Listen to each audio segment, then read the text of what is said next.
Anasema nitakubariki. Sikia ile neno bien, nitakubariki. Ni kusema sio saa hii. Inaweza kuwa 12 kwa sababu saa hii ni 10. Inaweza kuwa kesho, mwezi kesho, au mwaka kesho.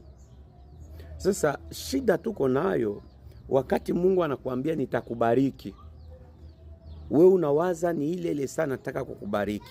Binawezekana, lakini uelewe wakati yenye anasema nita, maana yake saa zenye zinakuya, ama siku zinakuya, ama mwezi unakuya, ama mwaka unakuya, nitakubariki.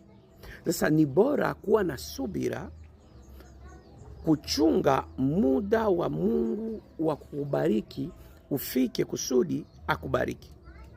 Ukashindwa chunga hiyo muda, utalia.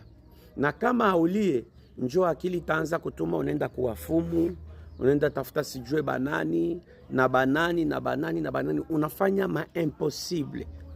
Wakati ile impossible ni shida kwako, juu itakuwa tuna madhara.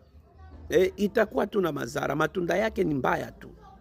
Sasa kwa hiyo ningekushauri chunga muda wa Mungu. Muda wa Mungu unakuwa katua mzuri. Hata ukawie unakuwa katua mzuri.